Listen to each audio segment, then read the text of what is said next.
আল্লাহ পাক ফেরেশতাদেরকে প্রশ্ন করেন, ও আমার ফেরেশতা, আমার এই বান্দাগুলা কি আমি আল্লাহকে দেখছে নাকি? ফেরেশতারা ডাক দিয়া বলে, আল্লাহ, আপনার এই বান্দাগুলা আপনাকে দেখে নাই, আমার এই বান্দাগুলা কি জান্নাত দেখছে?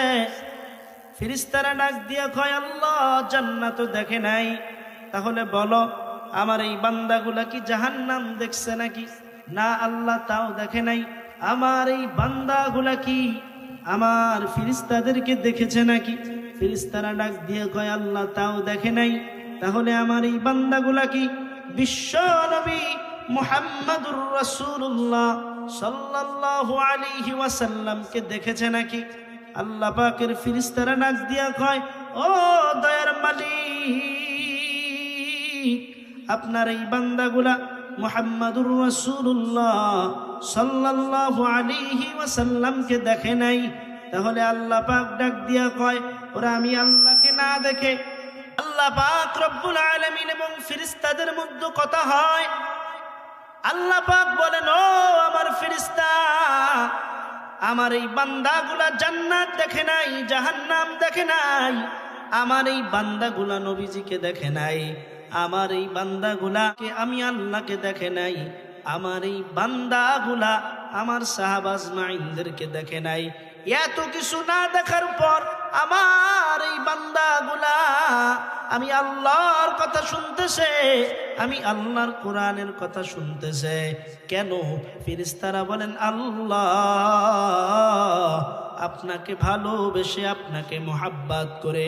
আল্লাহ পাক রব্বুল আলামিন বলেন, ও আমার ফেরেশতা, তোমরা সাক্ষী থেকে যাও, আমি আল্লাহ যেই বান্দাগুলা আমি আল্লাহকে না দেখে, আমার ফেরেশতাদেরকে না দেখে, আমার জান্নাত আমার জাহান্নাম যেই বান্দাগুলা না দেখে আমি আল্লাহর কোরআনের কথাগুলো শুনতেছে, তোমরা সাক্ষী থেকে যাও, ও আমার ফেরেশতা, আমি আল্লাহ এই বান্দাদের জীবনের গুনাহগুলো মাফ করে দিলাম।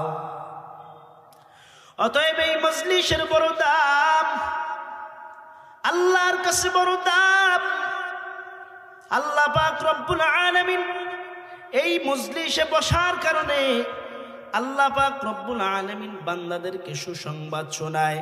আল্লাহ তাআলা বলেন, এই কোরআনের এই দামি মজলিস গুলায় আমার যেই বান্দা বসবে, আমি আল্লাহর কোরআনের কথা শুনবে, আমি আল্লাহর পথে আমল করে চলবে, আমি আল্লাহ তাদের জান্নাতের মধ্যে আর তার মধ্যে পার্থক্য রাখবো শুধু মৃত্যু। শুধু মৃত্যু পার্থক্য থাকবে আমাদের মধ্যে।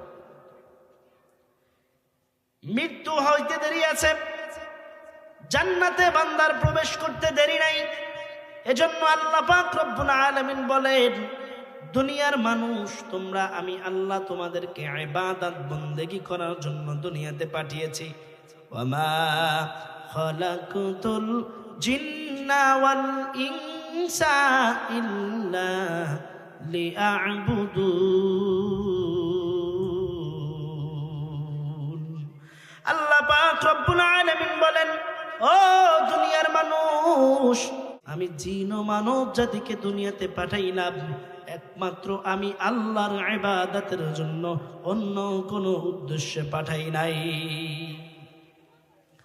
আল্লাহ রাব্বুল আলামিনের ইবাদত বন্দেগী কি, ইবাদত কি বন্দেগী? প্রশ্ন করতে পারেন, হুজুর, যদি সারাদিন ধরে আল্লাহ রাব্বুল আলামিনের ইবাদত বন্দেগী গুলো করি, তাহলে আমি কাজ করব কখন, খাবো কখন, ঘুমাবো কখন?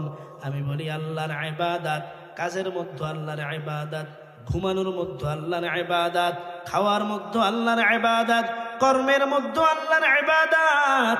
ইবাদত যেখানেই থাকেন না কেন, ইবাদত করা সম্ভব কি সম্ভব না?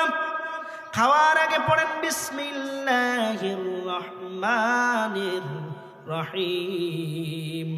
আল্লাহ রাব্বুল আলামিন খাওয়ার মধ্যে বরকত দিবেন কি দিবেন না? কাজে যাওয়ার আগে আল্লাহর নামে কাজ আরম্ভ করেন, গোসলে যাওয়ার আগে আল্লাহর নামে গোসল আরম্ভ করেন, পাহাড় রাস্তায় হাঁটতেছেন, হাঁটার আগে আল্লাহর নামে হাঁটতে আরম্ভ করেন।